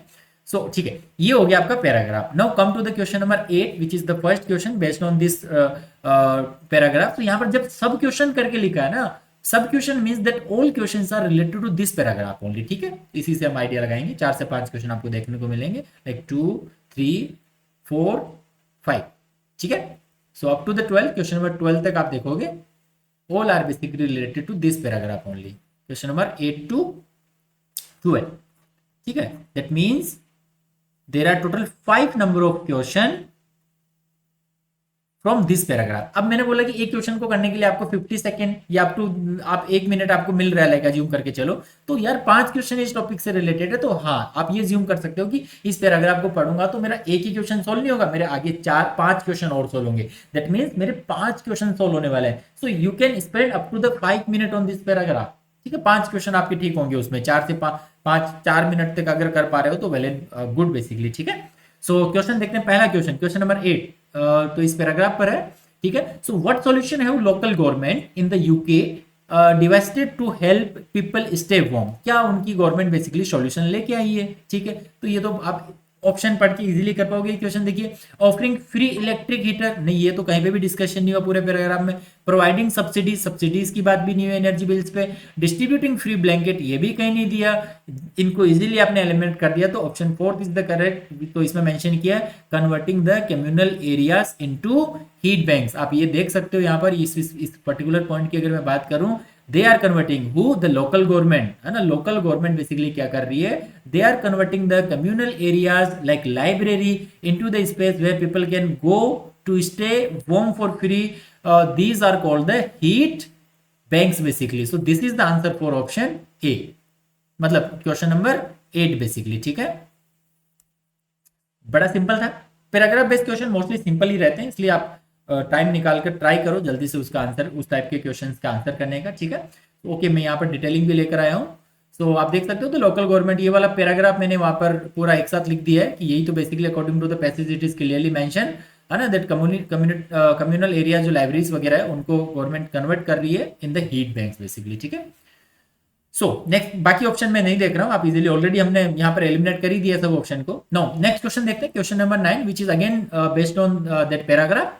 सो क्वेश्चन में गिवन है विच of the following word is the सिनोनियम, ठीक है। तो अगेन आप इसे सिनोनियम का क्वेश्चन भी बोल सकते हो कि सिनोनियम पे एक क्वेश्चन आ गया, या फिर आप सिंपली कि 5 क्वेश्चन तो मेरे पैराग्राफ से आने, तो पैराग्राफ के क्वेश्चन वाली प्रैक्टिस आपको करनी ही करनी है, ठीक है। तो इसमें बोला कि सिनोनियम कौन सा है for the given word as used in the given passage, ठीक है। ये वर्ड आपने देखा है ना, डम्बफाउंडेड करके ये वर्ड हमने देखा सेंटेंस में, ये देखिए यहां पर हमने देखा था इस वर्ड को, दिस वन। मार्टिन लेविस जो कि एक्सपर्ट है मनी सेविंग का, बेसिकली वो बोल रहा है कि said he is dumbfounded by the idea of warm bank in a supposedly wealthy country, वो ये बोल रहा है, ठीक है। सो इसका मीनिंग देखिए भी पैसेज में हमें, देखिए ये मैंने ऑलरेडी जो भी सेंटेंस, ठीक है, यहाँ पर लिख रखा है हमने कि money saving expert Martin Lewis is dumbfounded by the idea of the warm bank in a supposedly wealthy country के अंदर ऐसा आइडिया उसको बेसिकली कैसा लग रहा है, वो इस मीनिंग वर्ड का मीनिंग होगा। इस वर्ड का मीनिंग है यार बेसिकली मतलब एक वेल्थी कंट्री की जब बात कर रहे हैं ना, तो आप ये तो मान के चलिए इस तरीके का आप आइडियाज दे रहे हो, तो समथिंग कुछ सरकास्टिकली वो बोलने की ट्राई कर रहा है, ये चीज आप समझ पाओगे ना। या फिर वो शौक है कि यार ये क्या हो रहा है, ऐसा ऐसा करके ना, लाइक सरप्राइज है वो इन चीजों से। तो that is the basically meaning of dumbfounded, means shocked और amazed to the point of being speechless, है ना, मतलब क्या बोलूं, मतलब लाइक करके, दैट इज फीलिंग, ठीक है। So which is the best matches by the word astonished का मीनिंग जो है बेसिकली वो इस मीनिंग को दिखाता है कि शॉक्ड और अमेज्ड का मीनिंग बेसिकली होता है। तो हमारा करेक्ट आंसर कौन सा हो गया, ऑप्शन 1। अब अदर ऑप्शन या तो आप एलिमिनेट करके भी देख सकते हो। देखिए डिलाइट का मतलब क्या होता है ना, डिलाइट मतलब आप खुश हो, वो तो आपको सेंटेंस से लग नहीं रहा होगा, जैसा मैंने बोला वो जिस हिसाब से बता रहा है वो एक मतलब सपोज वो खुश तो नहीं है उससे, है ना, बहुत अच्छा तो फील नहीं कर रहा है वो। सो that is the meaning of delight की फीलिंग प्लेज्ड, हैप्पी या कंफ्यूज। देखिए कंफ्यूज तो मतलब वो अपनी फीलिंग वहां बता रहा है उस पर्टिकुलर उससे, वो तो कंफ्यूज नहीं है, उसको डिसीजन लेना है करके, ऐसा तो कुछ है नहीं, है ना। Which is basically lacking clarity और understanding. Then indifferent means no, ये तो कनेक्टेड ही नहीं है बेसिकली, है ना, नॉट कंसर्न और लाइक इंटरेस्टेड, है ना। इनडिफरेंट का बेसिकली मीनिंग ये हो गया। So the correct option is option one. तो इस तरीके से आप या तो एलिमिनेट करके जा सकते हो। हमें सिनोनियम वर्ड की बात करी थी, तो इसका सिनोनियम हो गया बेसिकली ऑप्शन वन। ठीक है, so sometime you have to eliminate the other option also. अगर आपको एग्जैक्टली करेक्ट वर्ड का मीनिंग नहीं पता, इन दैट केस आप डेफिनेटली ऑप्शन एलिमिनेट करके जा सकते हो। अगर फिर भी नहीं कर पा रहे हो, then you have to quit that question. ठीक है, तो नेक्स्ट क्वेश्चन नंबर 10 देखते हैं। Again the question number 10 is based on that paragraph also. तो question number 10, which of the following title best fit the given passage. तो आपको इस paragraph को टाइटल देना है, तो ऑप्शन पढ़ के ही कर पाओगे ये तो कमेंट। ठीक है, the first option is the UK government energy policies. Energy policies की तो इतने डिटेल में कोई बात नहीं की हुई है वहां पे। ठीक है, सो इवन पॉलिसी वर्ड इन्होंने एक बार भी यूज नहीं किया, तो ये तो आप उसको टाइटल नहीं दोगे कभी भी। The expensive heat bank in the यूट। एक्सपेंसिव हीट बैंक, यार ये तो इररिलेवेंट हो गया ना मेरा। एक्सपेंसिव हीट बैंक नहीं है ना, हीट बैंक तो एक्सपेंसिव नहीं है आपके लिए, वो तो आपको गवर्नमेंट अरेंज कर रही है, वहां पर आप बैठ के लाइब्रेरी है उसी को हीट बैंक बोल रहा है, जहां पर आप फ्री ऑफ कॉस्ट बेसिकली आप लाइक मतलब जो है अपना इलेक्ट्रिसिटी बिल दिए बिना वहां पर आप हीटिंग का मजा ले सकते हो इन शॉर्ट। ठीक है, तो ये तो एक्सपेंसिव वाले वर्ड की वजह से इनकरेक्ट हो गया। The rising profit of fossil fuel companies, है ना। द राइजिंग, यार ये तो लास्ट लाइन में एक छोटी सी वर्ड हमने बोला है कि फॉसिल फ्यूल की वाली जो जाइंट कंपनीज है, ऑयल कंपनीज, वो बहुत पैसा बना रही है, प्रॉफिट बना रही है, उस पर विंडफॉल टैक्स वगैरह अप्लाई किया जा सकता है, यही बात करिए। पूरा पैराग्राफ तो उससे रिलेवेंट नहीं है, so this one is also not like correct answer. The last option is the impact of cold weather, बिल्कुल सही है। Impact of the cold weather on public health, ये बिल्कुल करेक्ट आंसर। आप देखिए जितने भी एग्जांपल थे वो सारे कोल्ड वेदर का इम्पैक्ट जो है पब्लिक हेल्थ पे क्या होगा, और उसकी वजह से, कोल्ड वेदर की वजह से तो उनको हीटर की जरूरत पड़ रही है, हीटर की वजह से उनकी इलेक्ट्रिसिटी बिल ज्यादा आ रहे हैं, है ना। So it is all like relevant with the impact of cold weather on public health. So बिल्कुल करेक्ट आंसर आप यहाँ पर चूज कर सकते हो, ऑप्शन 4 जो इस क्वेश्चन का करेक्ट आंसर है। नो ठीक, आप डिटेलिंग में यहाँ पर देख सकते हो। देखिए पैराग्राफ को अगर बात करो, आप समराइज करो या फिर पैराग्राफ को, है ना, तो उसमें क्या डिस्कस कर रहे हैं, राइजिंग एनर्जी कॉस्ट की हम बात कर रहे हैं यूके में। Citizen facing choice between heating और ईटिंग, है ना, या तो वो खाए या फिर बेसिकली तपे, हीटिंग ले मतलब, है ना। So because of only the rising energy cost. Then massive solutions like heat bank वगैरह जैसे सॉल्यूशन बन रहे हैं। हेल्थ एंड सर्वाइवल स्ट्रेटेजीज की हम बात कर रहे हैं, है ना, लाइक सर्वाइवल के लिए तो वो लेडी सारे दिन बस में बैठ रही है, बिकॉज घर पे रहेगी तो इलेक्ट्रिसिटी बिल ज्यादा आएगा, और अगर हीटर यूज नहीं करेगी तो लाइक हेल्थ खराब हो जाएगी। So basically the impact of like the health and survival की यहाँ पर बात चल रही है। And the prediction of increase death due to the cold weather, वो प्रिडिक्शन कर रही है यहाँ पर जो उनकी एनर्जी कंपनी है बेसिकली, है ना। So all these points relate to how the cold weather combined with the unaffordable energy and unaffordable light bills is impacting the public health and safety. So these are the basically or like points which we have discussed in the paragraph, which is basically given in the paragraph. So based on these points, you can easily choose the correct answer, which is option 4. The impact of cold weather on public health is the perfect title for this paragraph. Okay. Now come to the next question number 11. So again question number 11 is for from the paragraph. तो इसमें given है what does the National Energy Action group predict will happen this year due to the energy crisis. यार बिल्कुल उन्होंने एक number दिया कि इस साल इतने लोग मरे, अगले साल बेसिकली जो है और ज्यादा की डेथ हो सकती है। ठीक है, so like so this is clearly mentioned in the paragraph, like the national energy, है ना, it is the national energy action group said each year 11,400 deaths are only because of the cold weather, है ना। So now they predict the figure will rise further this year. So this clearly indicate they expect more death. आप clearly समझ पा रहे हो इनका intention. So due to the cold weather as a result of the energy crisis. Now the come to the question, a rise in the number of deaths caused by the cold weather, यही तो predict कर रहे हैं. So option second is the correct answer. An increase in the number of food bank, ये तो बात ही नहीं कर रहे हैं food bank की हो. A significant decrease in the energy consumption, ये कैसे होगा? ठीक है, इतना डिटेल में ये कहीं मेंशन नहीं किया हुआ है, या वो ये चीज पे बात नहीं कर रहे हैं। Implementation of the windfall tax by the government. ठीक है, इस क्वेश्चन में अगर आप पैराग्राफ में अगर आप आओगे, सो विंडफॉल टैक्स की बात कौन कर रहा है? देखिए ऑयल कंपनीज आर मेकिंग, इन्होंने जो पैराग्राफ दिया वो तो ये देखिए इसके बाद आया है। विंडफॉल की बात तो पहले ही हो गई, यूके नेशनल एनर्जी की बात तो इसके बाद में आई है। लास्ट पैराग्राफ इनका है, लास्ट ऑलमोस्ट 2 लाइन्स बेसिकली, है ना। सो विंडफॉल टैक्स जो था वो तो पहले जायंट कंपनीज के बारे में विंडफॉल टैक्स की हम बात कर रहे हैं। So that option is also not correct. ठीक है, implementation of windfall tax by the government apply करना चाहिए जाइंट कंपनीज पे, इसकी बात भी जो है नेशनल एनर्जी ग्रुप नहीं कर रहा है। That means the only correct option is option 2। Okay, now move on करते हैं। नेक्स्ट क्वेश्चन पे, this is the last question, question number 5 और ओवरऑल पेपर का 12 क्वेश्चन नंबर 12 है।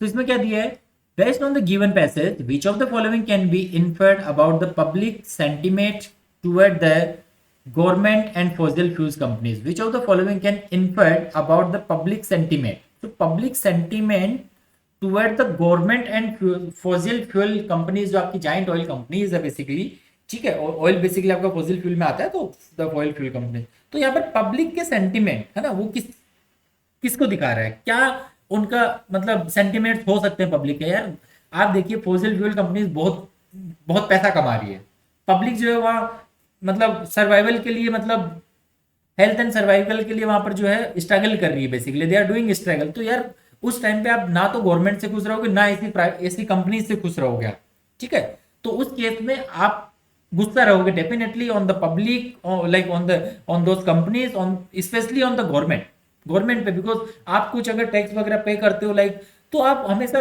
किसको जिम्मेदार मानते हो, यार ऐसे अरेंजमेंट्स क्यों, एनर्जी बिल इसने बदले हैं, गवर्नमेंट जो है कुछ क्यों नहीं करती है, टाइप से ये आपका रहता है पब्लिक का गुस्सा। सो वही देखिए ऑप्शन 1 देखिए, public is angry with the government and fossil fuel companies, यही मैं बात कर रहा था, यही ऑप्शन 1 में लिखा हुआ है। So this will be the correct answer. बाकी ऑप्शन देख लेते हैं, पब्लिक इज इनडिफरेंट, देखिए indifferent to the profit made by fossil fuel, यार इनडिफरेंट नहीं होगी, उस पर बिल्कुल गुस्सा हो सकती हो, बिकॉज इसी फील्ड की कंपनीज की बात करा जा रहा है ना। So the public is indifferent to the energy made by, है ना, ठीक है।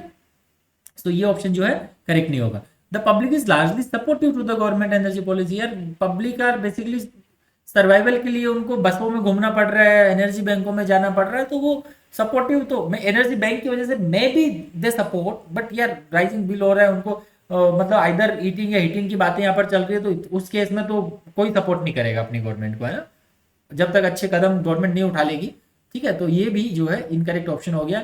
द पब्लिक फील ग्रेटफुल, यार ग्रेटफुल कब फील होगा, जब एनर्जी बिल फ्री हो जाए, है ना, या कम हो जाए, है ना, अल्टीमेटली कहीं से वो रिकवर हो जाए, लाइक जाइन कंपनी से आप इनपुट टैक्स वगैरह अप्लाई करके कुछ पोर्शन रिकवर कर सकते हो, लाइक सिमिलर पोर्शन आप जो है वेव ऑफ कर सकते हो गरीब लोगों का, है ना। सो या एनर्जी का यूनिट पर यूनिट जो आप चार्ज करती है गवर्नमेंट, वो कम कर सकती है, तो इन सच ए वे सो पब्लिक फील ग्रेटफुल तो यार नहीं होगी, अगर ऐसा कुछ कदम उठाओगे तब ग्रेटफुल डेफिनेटली हो सकती है। So these are like opinion based on the paragraph, ठीक है। So the correct answer is option 1। सो ये पैराग्राफ पर बेस्ड क्वेश्चन जो है कंप्लीट होते हैं, टोटल 5 क्वेश्चन हमारे जो है इस पैराग्राफ पे पूछे गए। Now come to the question number 13। So question number 13 is select the most appropriate option to fill in the blank. Again fill in the blank आ गया, fill in the blank से आपको 2-3 क्वेश्चन इवन 4 क्वेश्चन तक देखने को जो है मिल जाते हैं। तो out of all teachers, Mr. Sampat is dash by the student. Dash में आपको फिल करना है, ठीक है।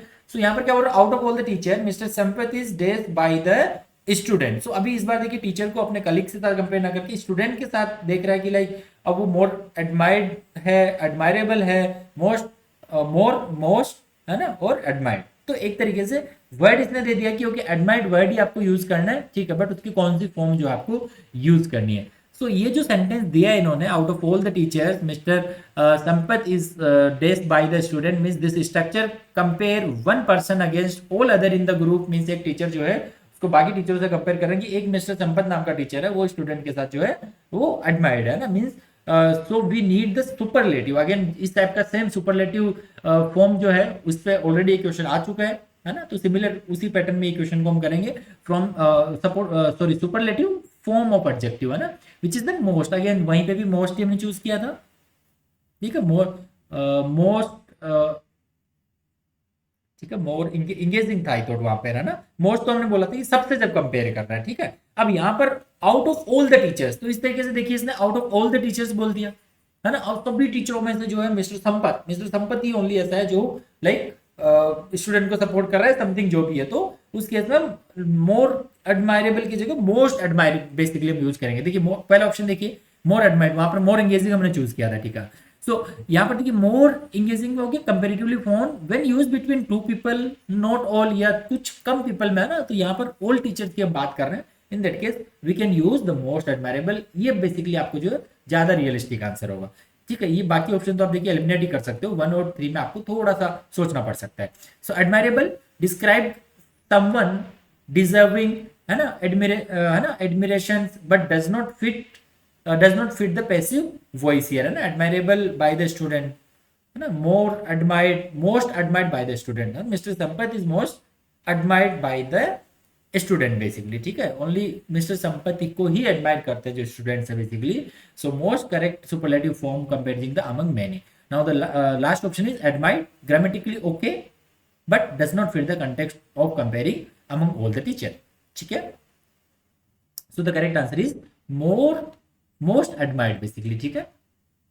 So the correct answer is option third. Now come to the question number 14, select the most appropriate option. तो अगेन देख सकते हो फिल इन द ब्लैंक का क्वेश्चन आके, मैंने जैसा कि बोला कि 4 से 5 क्वेश्चन आपको जो है फिल इन द ब्लैंक पे देखने को मिल जाते हैं आउट ऑफ 17 क्वेश्चन, है ना। तो आप देख सकते हो ऑप्शन दिया है, मैं स्टेटमेंट दिया है, the dash student in the class manage to the solve the dash math problem within minutes impressing the dash teacher, ठीक है। तो मोस्ट ओके, अब ऑप्शन देखना पड़ेगा क्या है। सो ऑप्शन देखिए यहाँ पर दिया है। अब पहला ऑप्शन इस सेंटेंस में, इस पैराग्राफ, इस basically fill in the blank के लिए आपको पहला ऑप्शन ही देखना है, तो सारे फर्स्ट ऑप्शन जस्ट कंपेयर करो पहले, ठीक है ना। पहला ऑप्शन देखिए, the brightest student in the class manage to solve like problem XYZ, है ना। सो ठीक है, so the brightest student in the class, ये ठीक आंसर लग रहा है। नाउ द ऑप्शन देखिए, द लाउडेस्ट, नहीं ये तो बिल्कुल इनकरेक्ट हो गया। Next, the male student in the class manage to solve, यार ये आप स्पेसिफाई नहीं कर सकते हो मेल है या फीमेल है, समथिंग, है ना, that is not sounds good basically, है ना। The brightest student you can say, अब वो मेल भी हो सकता है, फीमेल भी हो सकता है ना, लाइक लड़का लड़की कुछ भी हो सकता है। Now the intelligent student in the class manage to the solve, यार इंटेलिजेंट वर्ड एक बोलना इन कंपेयर टू इंटेलिजेंट, आपका ब्राइट, आप उस मतलब ब्राइट अगर उस स्टूडेंट को बोलते हो, that is like good option, है ना, टू चूज कि the brightest student in the class manage. अगर नहीं चूज कर पा रहे हो तो फिर आप नेक्स्ट ऑप्शन पे जाओ, हो सकता है नेक्स्ट ऑप्शन आप चूज कर पाओ। देखिए नेक्स्ट ऑप्शन क्या, अगर मान के चलिए मैं अभी ऑप्शन फर्स्ट एंड फोर्थ को दोनों को ठीक लेके चलता हूँ। Now come to the second option, the brightest या फिर intelligent student to the class manage to solve the, अब देखिए ऑप्शन क्या है, मैथ की प्रॉब्लम। अब मैथ की प्रॉब्लम कैसी हो सकती है, कॉम्प्लेक्स प्रॉब्लम हो सकती है यार। वो यही तो बोल रहा है कि मोस्ट ब्राइटेस्ट इंटेलिजेंट स्टूडेंट जो है वो क्लास में बेसिकली जो है मैनेज कर, like in the class manage to solve, वो प्रॉब्लम को सोल्व कर सकता है। प्रॉब्लम को सोल्व कर सकता है मींस डेफिनेटली कुछ डिफिकल्ट, कुछ कॉम्प्लेक्स फॉर्म होगी, है ना। ऑप्शन तो मतलब कभी कभी आप करते हो ना, सदियों में एक बार आपने कर दिया, तो वो नहीं हो सकता है ऑप्टन मैथ प्रॉब्लम। इसमें आपका ऑप्शन होगा कॉम्प्लेक्स, दैट मींस आप यहाँ पर इसको एलिमिनेट कर दो, तो आपका करेक्ट आंसर हो गया ऑप्शन 1। बाकी एक बार ये थर्ड ऑप्शन इसमें चूज कर फिट करके देखो, the brightest student in the class manage to solve the complex problem within minutes impressing the, किसको इम्प्रेस करेगा, उन टीचर्स को जो कि एक्सपीरियंस्ड है। यार इंडियन, ये आप यहाँ पे भी इसको रिजेक्ट कर सकते थे, इंडियन, ओल्ड, देखिए कैसे कैसे ऑप्शन है, ग्रेट, महान टीचर, है ना, that is not like sounds good even, इसको ओल्ड को आप इजीली एलिमिनेट कर सकते हो। तो एक्सपीरियंस, यस टीचर आपका है वो डेफिनेटली उसको एक्सपीरियंस है यार। आप कॉम्प्लेक्स मैथ को प्रॉब्लम को भी इजीली सोल्व कर दे रहे हो इन विद इन मिनट्स, है ना। वो क्या करेगा, इंप्रेस करेगा आपके टीचर को, कौन से टीचर को, एक्सपीरियंस टीचर को, ठीक है। So the correct option is option 1। इस तरीके से आप जाओ, है ना। कई बार हो सकता है आप कंपेयर नहीं कर पा रहे हो यार, पहला ऑप्शन में क्या करूं, तो सेकंड के लिए जाओ, थर्ड के लिए जाओ, आप आंसर कर पाओगे फिर, है ना। So the correct option is option 1। The brightest student in the class managed to solve the complex math problem within the minute impressing the experienced teacher, ठीक है। तो आप देख सकते हो ब्राइटेस्ट स्टूडेंट जो है that is basically superlative of high intelligent. तो आपको सुपरलेटिव जब आप कंपेयर करते हो basically in that case you have to use the superlative form, है ना, फॉर हाईएस्ट इंटेलिजेंस, है ना। इंटेलिजेंस से वो उसका सुपरलेटिव फॉर्म है हाईएस्ट इंटेलिजेंट का basically. Now the complex problem is difficult, है ना। कॉम्प्लेक्स का मीनिंग क्या होता है, डिफिकल्ट, द चैलेंजिंग, तभी तो आपका टीचर इंप्रेस होगा, उनको आप सॉल्व करोगे। एक्सपीरियंस टीचर है, टीचर विद नॉलेज, एक्सपीरियंस का मतलब नॉलेज है, उसको ईयर ऑफ टीचिंग का एक्सपीरियंस है बेसिकली, है ना। सो द कंप्लीट सेंटेंस आपका हो गया ये, ठीक है। सो करेक्ट आंसर हमारा हो गया फर्स्ट। नाउ क्वेश्चन नंबर 15 देखते हैं। तो अगेन देखिए क्वेश्चन नंबर 15 सेम रिपीट, मतलब रिपीट हो रहा है pattern basically. Sentence of a paragraph are given below in jumble order basically, ठीक है। तो सेम अगेन इस टाइप का क्वेश्चन पहले भी पूछा, ABCD 4 ऑप्शन दिए आपको मीनिंग अब ऐसे ऑर्डर में उनको लगाना है जिससे कि क्या होगा, arrange the sentence in the correct order to form a meaningful paragraph basically, ठीक है। सो ऑप्शन रीड करते हैं। पहला ऑप्शन है She decided to move to Delhi to her father's place in search of work with only 500 rupees in her pocket. ठीक है, सी मतलब जो लड़की है बेसिकली उसने डिसाइड किया to move to Delhi to her father's place. मान के चलिए अगर लड़की है कोचिंग के लिए दिल्ली आई है, उसने डिसाइड किया है कि मुझे अपने पापा की जगह में जाना है, बेसिकली जहाँ मेरे पापा रहते हैं ना, ठीक है, जहाँ हमारी पुश्तैनी घर है टाइप से एक तरीके से, है ना। सो जहाँ आपके पापा रहते हैं बेसिकली, जहाँ उस पर्टिकुलर लड़की के पापा रहते हैं, वहाँ वो मूव करने का डिसीजन लेती है। She decide to move to Delhi to her father's place. ठीक है, मूव टू दिल्ली ओके, हो सकता है कहीं और रह रही हो, दिल्ली मूव कर रही है। Place in search of work with only, ठीक है, उसके 500 रुपीज है उसके पॉकेट में और वो मूव ऑन करती है। Born in the small village of, ठीक है, born in the small village of Daulatpur in Uttar Pradesh, Krishna Yadav never attended school. Born in the small village Krishna Yadav. अब देखिए लड़की की बात कर रहा था, कृष्णा यादव मैं भी उसके फादर होंगे, जो कि एक लाइक यूपी के गरीब गांव में, सॉरी स्मॉल विलेज में दौलतपुर में जन्मे हैं बेसिकली, एंड नेवर उन्होंने कभी स्कूल भी अटेंड नहीं किया। ठीक है, later he tried to start, option C is later he tried to start a, so option हमने दो ऑप्शन अभी रीड किए। नाउ ऑप्शन सी जो हम देख रहे हैं, later he tried to start a vehicle trading business, ठीक है, but we incurred huge losses, it become increasingly difficulty for us to survive. We could not afford to eat vegetable anymore and survived on नमक रोटी, है ना। नमक रोटी का मतलब बिल्कुल आप सब्जी लाने के लिए भी आपके पास पैसे नहीं है, तो आप नमक और रोटी लगा के सोल्ट एंड फ्लेट ब्रेड आप खा ले रहे हो फॉर डेज, सेज कृष्णा। ठीक है, after her marriage she move to Bulandshahr where she faced a dire situation when her husband lost his job as a traffic police officer, है ना, lost his job as a traffic policer after her marriage. ठीक है, ये सारी चीजें basically हो गई। She decide to move, okay, वो लेडी के लिए भी हो सकता, ठीक है, वो तो उसके बच्चे के लिए होगा, फादर की बात कर रहे हैं, ओके, ये सारी चीजें हो गई ये भी। ठीक, अब one by one in options को हम कंपेयर करते हैं, कौन सा यहाँ पर इंट्रोडक्टरी सेंटेंस हो सकता है, ए भी आ रहा है, बी भी आ रहा है, सी भी आ रहा है, तो चारों में से कोई भी हो सकता है अकॉर्डिंग टू द ऑप्शंस। ठीक है, नाउ कृष्णा यादव बेसिकली क्या कर रहा है, ऑप्शन बी को अगर आप देखोगे तो कुछ इंट्रोड्यूस करने का वो ट्राई कर रहा है कि वो दौलतपुर के एक स्मॉल विलेज से है और उन्होंने कभी भी एक स्कूल जो है वो अटेंड नहीं किया, तो ये इंट्रोडक्टरी सेंटेंस आप इसे बना सकते हो। ठीक है, बी से कोई और सेंटेंस स्टार्ट हुआ है क्या, तो अगेन या तो आप बी पे आंसर कर सकते हो, बट कभी कभी क्या नहीं यार श्योरिटी नहीं आती, तो आप बाकी ऑप्शन से भी जाओ, जिससे आप अपना जो आंसर है, जो आपका डिसीजन है, उसको आप सॉलिडली कर पाओ, है ना, विद कॉन्फिडेंस। ठीक है, सो द ऑप्शन देखिए, introduce Krishna Yadav with and her background, ये हो गया पहला ऑप्शन बी जो है। Now come to option D, after her marriage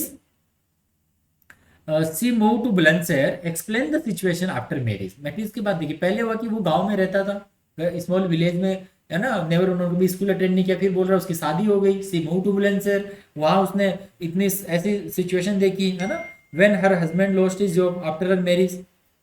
ठीक है, सो बेसिकली क्या कर रहा है, explain the situation after marriage. ठीक है, now option C, come to option C, later he tried to, उसके बाद मतलब लेटर मतलब ये वाली इनिशियली इंट्रोड्यूस किया, सिचुएशन बताई, now later he tried a vehicle trading business उसने किया, है ना, provide the detail about her challenges she face due to her husband job. तो यहाँ पर एक्चुअली हो क्या रहा है, यहाँ पर देखिए फादर प्लेस की बात कर रहा है, तो ये तो ऐसा नहीं है कि इसके पापा है भी, है ना, यहाँ पर क्या हो रहा है कि पापा की बेसिकली उस लड़की, या तो उसकी लड़की की पापा की, या फिर जो मतलब उसका हस्बैंड है बेसिकली, यहाँ पर नीचे वाले अभी सी और डी की अब बात करें, बी और डी सेंटेंस की, तो बी में हमने देखा, बी और डी में इंट्रोड्यूस किया, फिर सी में वो क्या कर रही है बेसिकली बता रही है इतना चैलेंजेस फेस किया, उसके फादर की सॉरी हस्बैंड की, इस लेडी की डेथ हो गई, जो कि एक ट्रैफिक पुलिस ऑफिस, है ना, I thought dire situation, sorry मैं यहाँ पर डेथ की बात किया, वो लॉस्ट हिज जॉब बेसिकली। ठीक है, हाँ, दैट इज लाइक लॉस, मतलब डेथ से रिलेशन नहीं है, ये जॉब लॉस की बात कर रहे हैं बेसिकली यहाँ पे ना, dire situation when her husband lost his job, तो जॉब लॉस की बात कर रहा है, ना कि वो लाइफ लॉस की यहाँ पर बात चल रही है। ठीक है, so provide the detail about the challenges she face due to her husband job loss. Okay, now the last one is the she decide to move, ये इन्होंने स्ट्रगल किया, लाइक ठीक है, इंट्रोडक्शन हुआ, स्ट्रगलिंग हुआ, now she decided to move to Delhi to her father place in search of work. तो actually क्या हो रहा है, दैट लेडी बेसिकली जिसके हस्बैंड की जॉब चली गई, उसने सफर किया, वो बेसिकली अपने फादर के प्लेस पे चली जा रही है, ऐसा यहाँ पर हो रहा है। Conclude with her decision finally to move to Delhi in search of work. ठीक है, इस तरीके आप इसे, अब इस पर अगर आपको इस तरीके से आप लगाओ बी डी ए सी में फॉर्म में, आप देखिए आंसर जो है आपको मिल जाएगा बी डी सी है यहाँ पर। ठीक है, यहाँ पर कंप्लीट सेंटेंस की अगर मैं बात करूँ तो देखिए बी डी सी ए जो है वो यहाँ पर करेक्ट आंसर है, ऑप्शन थर्ड। इसमें अगर आप सेंटेंस को एनालाइज करोगे तो बोर्न, ये पहला सेंटेंस क्या कर रहा है, वो बैकग्राउंड सेट कर रहा है ना, कहाँ से स्टार्ट हुआ, born in the small village of Daulatpur in the Uttar Pradesh, Krishna Yadav never attended school, her origin and the school level, after her marriage she move to Bulandshahr where she faced a dire situation, when her husband lost his job as a traffic police officer, the next life face basically. तो यहाँ पर आप एक life के अलग अलग face wise जो है इसको कोरिलेट करते जाओगे तो आप करेक्ट आंसर चूज करोगे। Marriage and the beginning of hardship. Now the option C means C जो स्टेटमेंट है बेसिकली वो है later she try to start a vehicle trading business but he, उसमें आपको लॉस हुआ डेज डेज करके, मतलब और सारी चीजें भी like we survived on a namak roti for days थे Krishna. So that is basically उनका वर्स्ट सिचुएशन वो आया उस टाइम पे, है ना, giving context of how severe like severe the struggle watch, है ना, मतलब कैसा कितना स्ट्रगल उन्होंने देखा। Now the last is the she decided to move Delhi to her father place in search of the work with only 500 rupees in pocket. That is basically turning point. वो 500 रुपए लेके जेब में पापा के वहां निकल गई है कुछ जॉब की तलाश में, है ना, एक डिसीजन जो उसने लिया due to this condition, this situation है, वो ना पैसेंस खत्म हो गया, अब तो मैं काम करूंगी करके इस तरीके से उसने ये डिसीजन लिया। तो the correct option is B D C A. ठीक है, इस फॉर्म में आगे इसको सेट करोगे तो आपको एक लॉजिकल पैराग्राफ जो है वो मिलता है। Now come to the question number 16। So question number 16 is select the most appropriate option to fill in the blank. ठीक है, so days Philippines is an archipelago comprising over 7,000 Iceland basically. ठीक है, so यहाँ पर इसका meaning क्या हुआ पहले तो देखिए। ओके देखिए फिलीपींस लाइक एक कंट्री हो गया एक तरीके से मैं अगर बोलूँ तो, अगर यहाँ पे इंडिया रहता तो आप क्या आंसर चूज करते बेसिकली द, है ना, for a country like the Netherland, the Maldive, the United State, है ना, द इंडिया, तो the correct answer is basically the. बाकी आप यहाँ देख सकते हो the Philippines is the correct because, है ना, it refers to a group of island, है ना, ठीक है, द जियोग्राफिकल एंटिटी को आप डिनोट कर रहे हो तो आप वहां पर यूज करोगे द बेसिकली इसके लिए। ठीक है, सो द टाइपिकली टेकिंग, आप कौन सा आर्टिकल वहां पर यूज करोगे, this the is the basically article, तो द जो है आपको यूज करना है ना। सिमिलर एग्जाम्पल आप देख सकते हो तो कंप्लीट सेंटेंस आप देख सकते हो द के साथ जो है वो कंप्लीट बन रहा है basically sentence. Okay, now come to the question number 17 which is the last question of this English section. सो यहाँ पर अगेन एंटोनियम पे बेस देख सकते हो आप, क्वेश्चन आया आपको, बट इस बार वही पैराग्राफ की फॉर्म में दे दिया कैसा वर्ड है जहां पर आपको उसका एंटोनियम चूज करना है ना। ठीक है, एंटोनियम मींस आपको उसका अपोजिट जो है चूज करना है। तो अंडरलाइन वर्ड, सो ऑप्शन क्या दिया, द ट्रांजिएंट। ठीक है, द ट्रांजिएंट, ये वर्ड ट्रांजिएंट बहुत यूज करते हैं हम बेसिकली हीट ट्रांसफर वगैरह में, सो डेफिनेटली आपको थोड़ा आइडिया होगा। The transient nature of the artist's latest exhibition which was only available for brief period created a sense of urgency among art enthusiasts. ठीक है, so the transient nature of the artist's latest exhibition, ठीक है, nature of artist का जो उसका transient nature है, ठीक है, ट्रांजिएंट वर्ड का आपको मीनिंग देखना, which was only available for a brief period, थोड़े ही टाइम के लिए, created a sense of urgency among all, जो भी आर्ट की जो बेसिकली एंथुसियास्ट है बेसिकली, है ना, उसके बीच में जो है उन्होंने एक सेंस ऑफ अर्जेंसी क्रिएट कर दिया उसे देखने के लिए basically, that is available for some time brief period, है ना। Now come to the like solution. So first option क्या है, परमानेंट, है ना, सो उसका परमानेंट अगर इस वर्ड को रिप्लेस करके देखो ट्रांजिएंट के साथ, the permanent nature of the artist latest exhibition. ठीक है, सो परमानेंट यहाँ पर अंडर अगर इस ट्रांजिएंट वर्ड का मीनिंग देखो that means lasting only for a short time.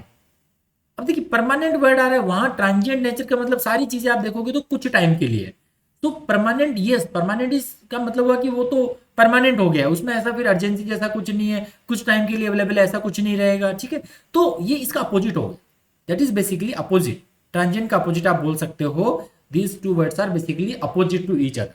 ठीक है, द मीनिंग जो इनका है, ठीक, तो वही चीज यहाँ पर आप देख सकते हो। तो underline word transient means lasting only for a short time. Transient का मतलब तो ये हो ना, शॉर्ट हुआ, टेम्परेरी हुआ, तो टेम्परेरी का अपोजिट क्या होगा, परमानेंट।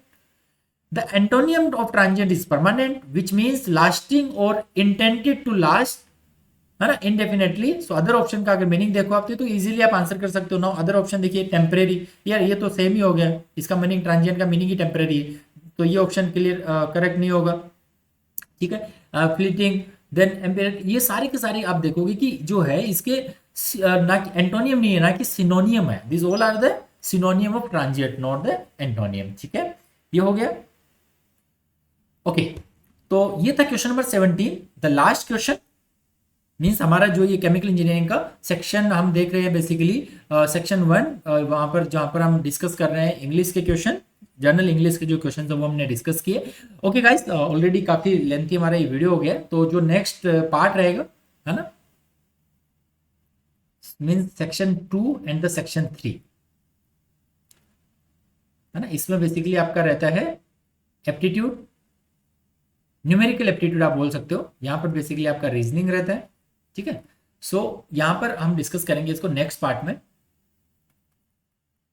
नेक्स्ट पार्ट में हम बेसिकली जो है एप्टीट्यूड डिस्कस करेंगे, देन उसके नेक्स्ट पार्ट में हम लोग रीजनिंग का पोर्शन जो है डिस्कस करेंगे। ओके गाइस, इसी के साथ कंप्लीट करते हैं इस वीडियो को। आई होप आपको लाइक यूजफुल लगा होगा ये सेशन, जिससे कि आप अच्छे से इंग्लिश के क्वेश्चंस किस तरीके से एलिमिनेशन वगैरह करके कर सकते हो। ठीक है, ट्राई करना इंग्लिश के क्वेश्चन, बिकॉज 100% बहुत अच्छी आपकी इंग्लिश है, देन कर पाते हो, लेकिन ट्राई करना। 17 क्वेश्चन है तो एटलीस्ट आप 10 to 15 मार्क्स तो एटलीस्ट आपको टारगेट करना ही चाहिए। 10 to 15 मार्क्स है ना, 10 तो मैं लोअर साइड में बोल रहा हूँ, आपको अराउंड 13-14 क्वेश्चन तो एटलीस्ट करेक्ट जो है करनी चाहिए इंग्लिश में। बिकॉज आप देखिए पैराग्राफ के 5 क्वेश्चन है, वो तो आप पैराग्राफ पढ़ोगे तो इजीली कर पाओगे। सिंसियरली अगर आपने पैराग्राफ पढ़ा है तो वो 5 क्वेश्चन तो आपके हो जाएंगे। बाकी फिल इन द ब्लैंक है ना, कुछ मुहावरे वगैरह इडियम पे बेस्ड क्वेश्चन है वो आपको आ पाएंगे है ना। तो कुछ एंटोनिम सिनोनिम, कभी कभी एंटोनिम सिनोनिम के क्वेश्चन ऐसे होते हैं जहां पर आपको कुछ वर्ड की अगर मीनिंग नहीं पता है, कोई बात नहीं, छोड़ दो, रिस्क अननेसेसरली तुक्के मारने की नीड नहीं है। ठीक है, सो गाइस अगर आप प्रिपेयर कर रहे हो HPCL RCFL तो आप देख सकते हैं यहाँ पर केमकेट एकेडमी के पोर्टल पे आपको कॉम्बो टेस्ट सीरीज का पोर्टल लाइक पैकेज मिलता है, जहाँ पर आप HPCL RCFL HRRL HURL बार भेल CIL काफी सारी टेस्ट सीरीज आपको एक ही साथ मिल जाती है ना, for the period of 6 month. Basically इस ड्यूरेशन में आपके कोई भी एग्जाम आते हैं तो जो लाइक जिसका ऑलरेडी एग्जाम हो चुका, आप देखोगे कि वो टेस्ट सीरीज को हम रिप्लेस भी कर देते हैं उससे। अभी कोई नया एग्जाम आया तो like we will reduce one test and we will replace with that. तो ये वाली टेस्ट सीरीज जो है आपके लिए बहुत ही यूजफुल रहती है, जहां पर हर एक टेस्ट में आप देखोगे ये 10 जो length super like full length test बोला, ये तो बहुत जनरलाइज स्टेटमेंट है। इन पेपर में आप HPCL में मैंने आपको अगर बताया है तो 5 वहां पर एप्टीट्यूड मिलते हैं, 15 आपको फुल लेंथ टेस्ट मिलते हैं है ना, देन उसके बाद आपको PYQs वाले टेस्ट अलग से मिल जाते हैं। तो आपको इनसे बहुत ज्यादा क्वेश्चन, मतलब मैं अगर बोलूं कि इन 6 टेस्ट सीरीज में आप देखोगे ऑलमोस्ट आपको 60 नहीं, आपको वहां पर 100-150 जैसी फाइल्स आपको वहां मिलती है, टेस्ट आपको मिलते हैं। ठीक है, तो वो बहुत ही बेनिफिशियल रहता है। सो आप ट्राई कर सकते हो, जहां पर सभी PSUs के सॉल्यूशंस वगैरह भी आपको मिल जाते हैं, पेपर वगैरह अपलोड मिल जाते हैं, हर एक पर्टिकुलर एग्जाम फोल्डर में वहां पर अपलोड मिलते हैं। ठीक है, तो वो टेस्ट की फॉर्म में अपलोड हम करते हैं, तो वो बहुत ही आप उसको एज ए टेस्ट की फॉर्म में दे सकते हो। ठीक है, तो वो एक ज़्यादा बेनिफिशियल रहता है। ठीक है, तो इसके साथ ही ठीक है कंप्लीट करते हैं हम इस बेसिकली हमारे इस सीरीज को, मतलब नॉट ओनली सीरीज और एक पर्टिकुलर पार्ट की अगर हम बात करें तो। ठीक है, सो नेक्स्ट सेक्शन में हम डिस्कस करेंगे section 2 which is basically aptitude. ठीक है, न्यूमेरिकल एप्टीट्यूड बेसिकली रहेगा, जिसे हम क्वांटिटेटिव एप्टीट्यूड बोलते हैं, ये हम डिस्कस करेंगे in the next video. Okay guys, thanks for watching and don't forget to subscribe केमकेट एकेडमी यूट्यूब चैनल। सो मिलेंगे अगले वीडियो में फिर से।